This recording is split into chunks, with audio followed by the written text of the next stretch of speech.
Terima kasih Anda masih bersama Sido Malam. Pemirsa, Presiden Prabowo datang melayat Uskup Emeritus Keuskupan Agung Kupang, Nusa Tenggara Timur, MGR Petrus Turang, yang meninggal setelah dirawat secara intensif di rumah sakit. Jenazah MGR Petrus saat ini masih disemayamkan di Gereja Katedral Jakarta Pusat. Prabowo dan MGR Petrus memiliki hubungan yang sangat baik. Prabowo mengenang sosok MGR Turang sebagai orang baik dan selalu peduli kepada masyarakat kecil.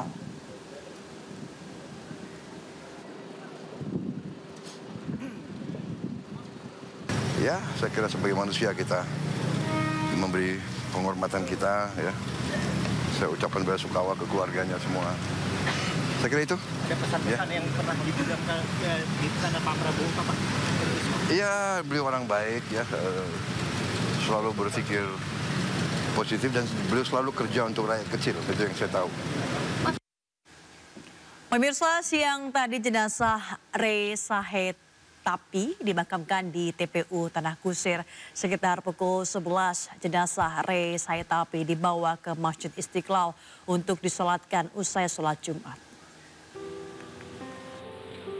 Sejumlah kerabat dan rekan almarhum aktor senior Rey Sahetapi hingga Jumat pagi masih terus berdatangan ke rumah duka Sentosa RSPAD Gatot Subroto, Jakarta. Tak terkecuali rekan sesama artis, diantaranya Ira Wibowo, Deddy Mizwar, hingga Pangky Suwito. Di mata rekan sesama artis, Rey Sahetapi dikenal sebagai aktor yang bekerja secara totalitas. Ya kita semua sedih sih karena Bang Rey itu kan orangnya sangat sangat open gitu, sangat gampang sekali gitu ngobrol sama dia selalu seru gitu. Almarhumnya aktor yang serius ya. Saya main banyak film dengan dia. Ada film-film yang juga bagus. Ada juga film ecek-ecek. Di zaman itu kan begitu.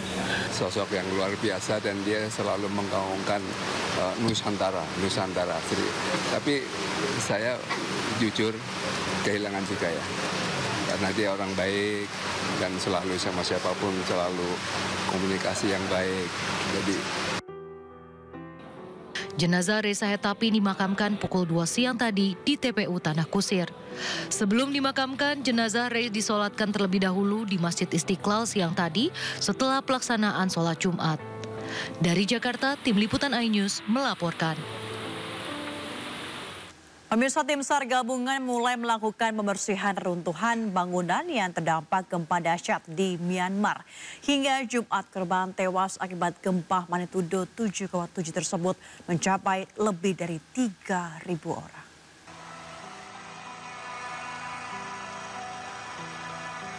Tim SAR Myanmar dan sejumlah negara lain termasuk Rusia melanjutkan operasi khusus mencari dan mengevakuasi korban gempa magnitudo 7,7 yang mengguncang Myanmar. Mereka juga mulai melakukan pembersihan lokasi terutama di Mandalay sebagai lokasi paling parah terdampak gempa. Reruntuhan bangunan dibersihkan dari kawasan permukiman warga serta fasilitas umum. Tim SAR telah menyisir dengan cakupan luas lebih dari 77.000 meter persegi serta reruntuhan dari sekitar 35 bangunan yang roboh. Dalam 24 jam terakhir, pemulihan menargetkan area seluas 15.000 meter persegi dan 10 bangunan. Kementerian Kesehatan Rusia mengatakan para dokter di rumah sakit lapangan masih merawat sekitar 22 korban gempa. Sementara pemerintah Myanmar merilis data terbaru terkait korban gempa dahsyat yang terjadi sepekan lalu. Hingga Jumat lebih dari 3.000 orang tewas, 300 orang lainnya hilang, sementara 3.900 orang luka-luka. Pemirsa, nama Sugianto, seorang warga negara Indonesia, tiba-tiba viral di Korea Selatan. Aksinya menyelamatkan para lansia dari kebakaran hutan yang melanda negara tersebut menuai pujian.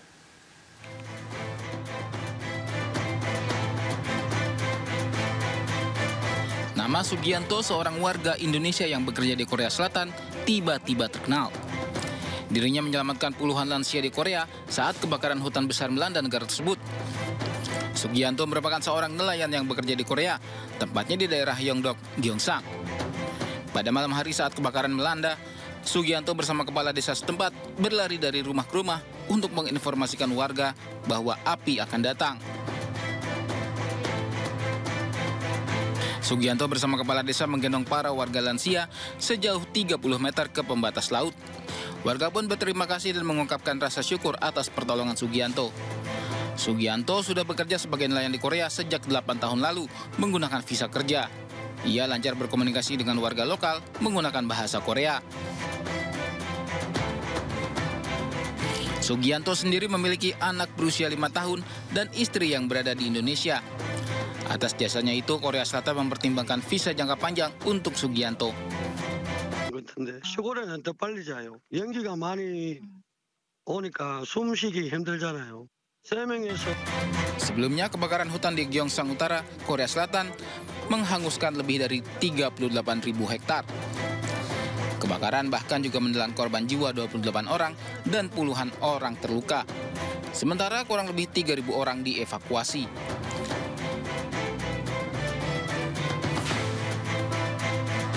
Dampak kebakaran ini membuat ribuan orang kehilangan tempat tinggal.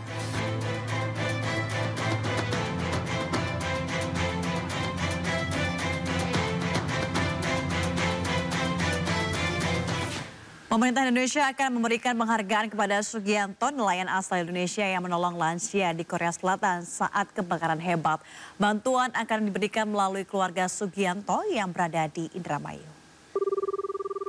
Assalamualaikum.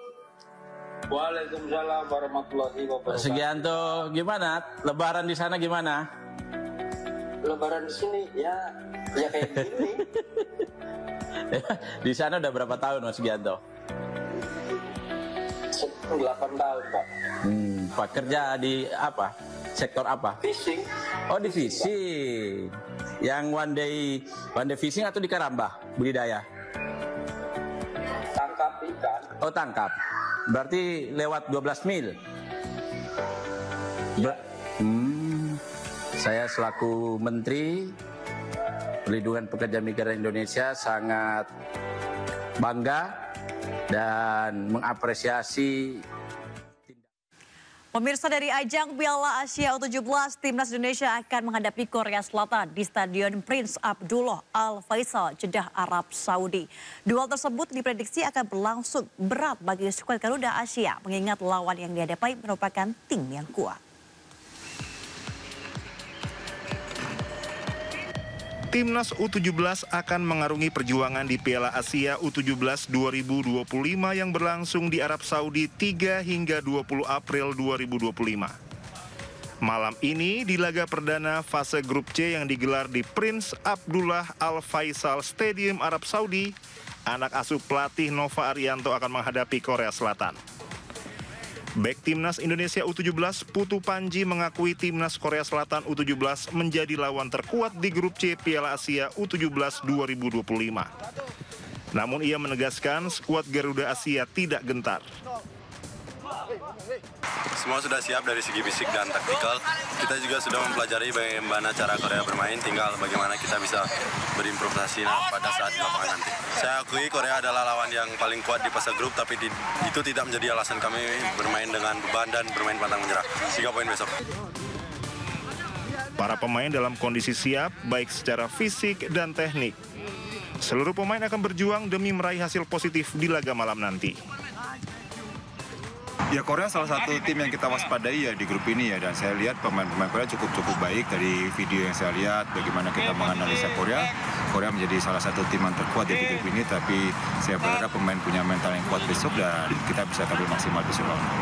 Ya itu makanya itu yang menjadi sesuatu yang harus kita manfaatkan ya, karena pertandingan pertama Korea pun pasti akan merasa sulit di pertandingan pertama, dan itu yang harus kita fokuskan agar pemain kita bisa dapat poin di lawan Korea, karena selagi game pertama pasti selalu sulit bagi Korea termasuk bagi kita, tapi saya minta pemain bisa lebih fokus dan disiplin untuk kita bisa menang. Pada grup ini, Indonesia juga bersaing dengan Afghanistan dan Yaman untuk berebut 2 tempat teratas sekaligus meraih tiket lolos ke Piala Dunia U17 2025. Sejak 15 Maret lalu, tim beranggotakan 23 pemain bertolak ke kawasan Timur Tengah untuk persiapan menuju turnamen Piala Asia U17. Selama pemusatan latihan di Dubai, Uni Emirat Arab, para pemain menjalani latihan keras, beradaptasi dengan cuaca dingin di Jazirah Arab bersuhu 21 hingga 23 Celcius pada malam hari, serta melakoni 3 kali uji coba. Timnas U17 mencetak hasil menang 1-0 atas Cina U17, seri 2-2 saat jumpa Uni Emirat Arab U17, dan kalah 0-2 dari Iran U17. Indonesia terakhir tampil di Piala Dunia U17 saat menjadi tuan rumah pada akhir tahun 2023. Saat itu, Timnas U17 tertahan di fase grup setelah menempati peringkat ketiga grup, hasil dari 2 kali imbang dan 1 kali kalah. Informasi tadi mengakhiri Sido Malam hari ini. Anda bisa mendapatkan informasi terkini dan terbaru melalui portal yang menghadirkan berita daerah, nasional dan juga internasional di sindonews.com. Mari berbagi untuk masyarakat yang terdampak bencana di tanah air melalui MNC Peduli dengan berdonasi pada rekening di bawah ini atau scan QR dengan aplikasi uang digital Anda. Saya Mega Ratu beserta kerabat kerja undur diri. Selamat malam, terima kasih dan sampai jumpa.